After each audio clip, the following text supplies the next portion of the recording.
Questo è film. Филм. Добре. Филма. Така.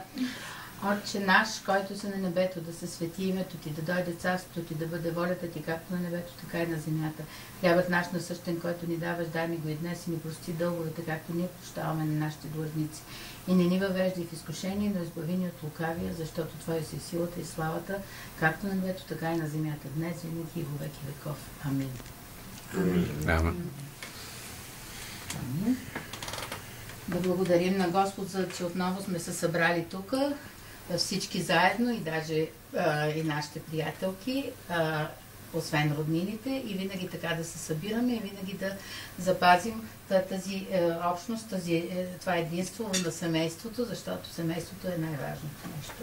И сега искам да ви прочета само това Псалм 23, който е прекрасен и който се отнася за всички, ще видите вие. И да ви кажа после по повод цар Соломон, великият цар Соломон, какво е казал по повод на гощавките, което много ме впечатли. Аз си я четох и викам, това ще им покажа. По повод на кое? На пиенето и на яденето, да.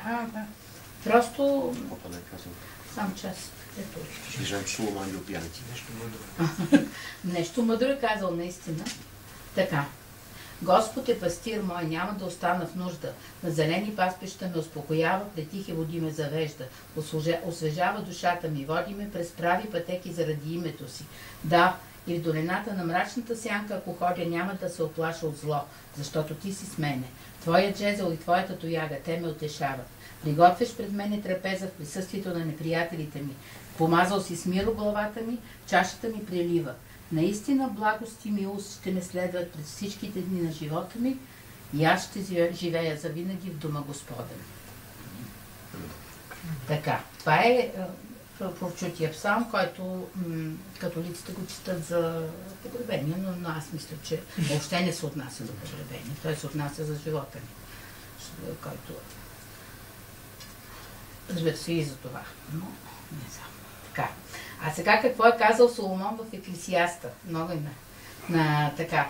Затова аз похвалих веселбата, защото за човека няма по-добро под слънцето, освен да яде, да пие и да се весели.